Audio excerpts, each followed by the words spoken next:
Welcome back to Going Walkabout. After the sights of mainland Italy, we thought we'd visit the world's 10th smallest country, which happened to be close by, Malta. We took a train from Salerno to Naples and then got a flight on Air Malta. Leaving Italy, we could clearly see Mount Vesuvius on a picture postcard day. Reviewing Google Earth, I could see the island had some well-defined bays and was delighted that I could view them so clearly from the aircraft window.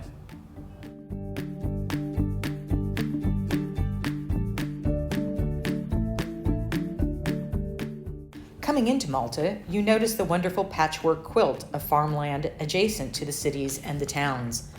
Malta is a land where the past meets the present in a staggering fashion. Malta is comprised of about 519,000 people, predominantly Roman Catholic, and whose official language is Maltese and English. More on this later. In this video, we'll go over a brief history of the amazing island, which will help explain some of the miraculous things you'll see here. We'll then show you how we spent our 5 days in Malta, trying, but failing, to see all the sights, which just means we'll have to return someday. Let's start with a high-level history overview. Inhabited since 5900 BC, given its strategic position being located in the center of the Mediterranean, it was no surprise that this tiny island became the crossroads to so much history. The Romans in 265 BC were key to bringing the architecture and, more importantly, vineyards to this outpost island. The second standout group that really influenced Malta, even up to current time, was Arab rule starting in 870 AD and lasting for 200 years. The biggest influence was yet to come in 1530 AD with the Knights of St. John, who ruled for 250 years. Of course, no history is complete without a bit of Napoleon rule. France ruled from 1798 until Britain took over in 1800. Being a British protectorate from 1798 until they gained their independence in 1964, Malta then became a republic in 1974. All this on an island the same size as the Isle of Wight off the coast of England. Something that illuminates scale is that the Isle of Wight has 130 churches and 140,000 people. Malta has 359 churches and 500,000 people. Due to the centuries of so many different cultures ruling Malta, they invented their own language. The language has almost 70% influence from the Arabic language. It is the only spoken dialect of Arabic which has become an official language. The good news for travelers from the USA or UK is that English is also a national language for Malta. So you don't have to learn Maltese to enjoy the country. Most signs, like street signs, are in English and Maltese. No doubt you've seen Malta before and you didn't even know it. It tends to be a popular place to film movies and TV shows. We were fortunate enough to get a wonderful place to stay in the older area of the capital, Valletta, with views of the ocean and a quick walk up the street to the historical attractions of Valletta. Our first day in town, we thought we'd have a quick look around. The administrative buildings were right up the street, so we started there. The area gets used a lot. Literally 2 days later, they had a car show in the plaza in front of the administration buildings. We generally walked around and were enchanted by the passageways and steep streets. The city was mostly built in the 1600s by the Knights of Malta. You can see the Maltese crosses peeking at you from buildings everywhere. The Knights Hospitaliers of St. John adopted the Maltese cross in 1126. Initially, the 8-pointed cross stood for the 8 obligations of the knights. Later, it was a symbol of the crusading knights who came from France, Portugal, Germany, Italy, Spain, England, Scotland, and Ireland. And so the symbol for Malta became the Maltese cross, which can be seen on buildings and churches and flags to this day. As it is an island, waterfront dining is not hard to find. We stumbled on a place called Cockney's. Their specialty was pork back and octopus, a wonderful meal to end our first day. Added bonus of watching the local kids having their dinghy races. Day 2, we decided to spend in Valletta, focusing on the old fort and the downtown area. You can take these tour trains around the town, which I recommend if you're not a big walker. They are pretty reasonable, and you'll get a good feel for the place. You will quickly see the influence of the British rule everywhere. Remember, the Brits ruled Malta from 1799 through 1964, almost 200 years. Along with the shops, mailboxes, and phone booths, the Maltese drive on the left-hand side of the road, just like in Old Blighty. At the top of Valletta, you can see the old fort, which protected the main bay. I highly recommend getting there at 11:30, as each day at 12 o'clock, they shoot off the cannon. It's a ceremony that has gone on for over 600 years, and you can literally set your watch by it. Fire! Walking up to the fort can bring on a thirst, and what better place to go for quenching a thirst than the pub on Archbishop Street. The pub was the last drinking hole for the well-known British actor Oliver Reed.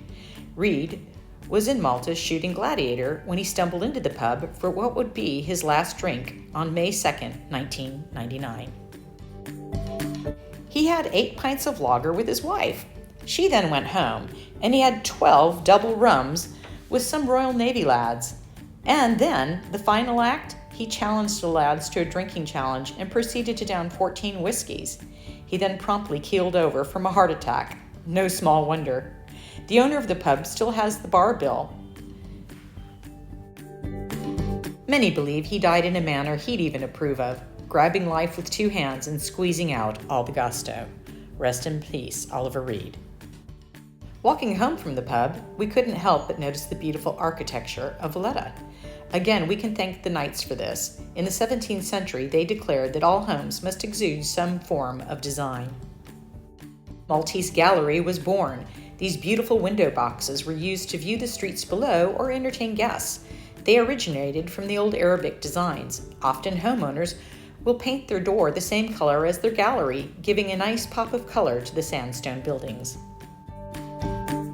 Fortunately, our Airbnb host had a handy boyfriend who, being Italian, knew his way around the kitchen. We came back to stuffed bell peppers and red wine. What a great way to end a hectic day. Tired yet? I hope not, because day 3 is a doozy. We did Midtown, Valletta, museums, and Medina. There is so much to see in Valletta, you'll want to get an early start. They have done a wonderful job of mixing old with new. The way they blended these steps, which meet the old wall of the fortress and are adjacent to the new arts building. You'll see the past meeting the present everywhere. A wonderful blending of very old and very new.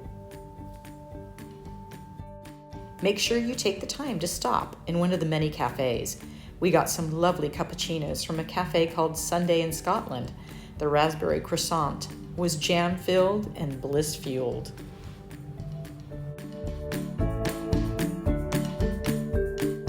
Once we had a bit of energy from our lovely cappuccinos, we were off to view the sights that adorn the inner walls of the fort, not to mention taking a bit of some local entertainment.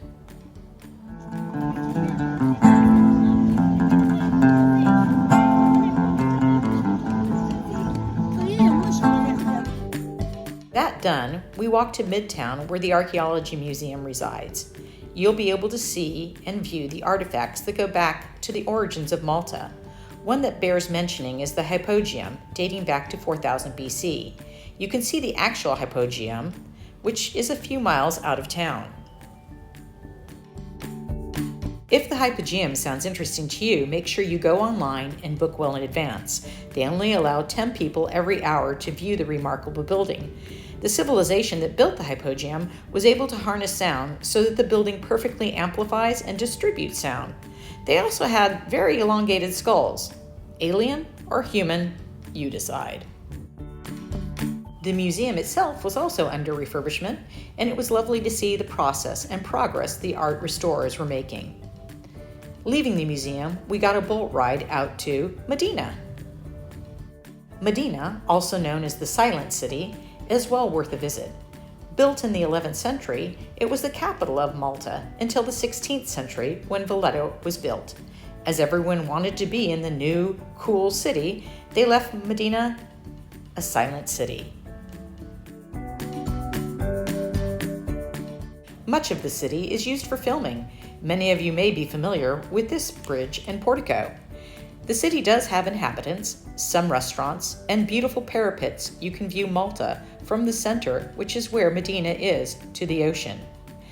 We stumbled into one of the beautiful pubs for a quick lunch and a cold sisk, the local lager, well earned at the end of day 3 sightseeing. Dinner that night was local Malta fare of horse meat and rabbit. The meat was actually pretty tender and sweet. I would not say nay to having it again. Day 4, and we wanted to see the other large city just across the water from Valletta, which is Sliema. Like two sisters, one older, one younger, just reaching out to each other from across the way. You can take a ferry for a few euros. The ride is quick and easy, and you can see the transition from the old city of Valletta to the newer city of Sliema transform right before your eyes. Sliema is the newer, hipper sister. There are more large hotels, restaurants, and access to beaches. More about that in a moment. Sliema also has single-family homes, which are wonderful to view after the congested confines of Valletta. Along with the big homes, you have what Maltese refer to as beaches. People flock to the rocks around the bay to swim or sun themselves. The rock formations are beautiful, and many folks get out at the end of the day to explore the tide pools. If the rocky beach thing is not your vibe, you can always pay to spend a day at Aqua Luna, an upmarket beach club where you can swim in a pool and enjoy a comfy lounge chair.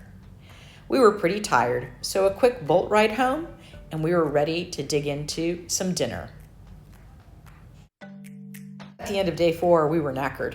We bought some saltimbocco from the local market with some baby new potatoes, red wine, fresh herbs, voila, a much-needed dinner to fuel us after the end of a busy day.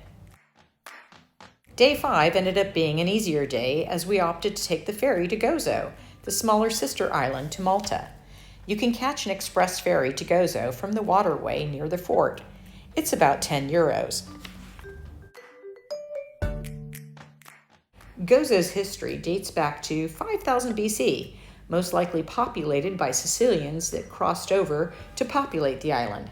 Today, Gozo is home to about 32,000 people, known as Gozitans. You can take a tour bus and literally see the whole island in about 3 hours. Not sure what was more fun, seeing the island or seeing the bus driver navigate streets that would seem small for a motorbike to navigate, let alone a large 2-decker bus. You'll also be able to view more sites used by the Game of Thrones, along with the ancient fields that still produce some of the best wine I have ever tasted.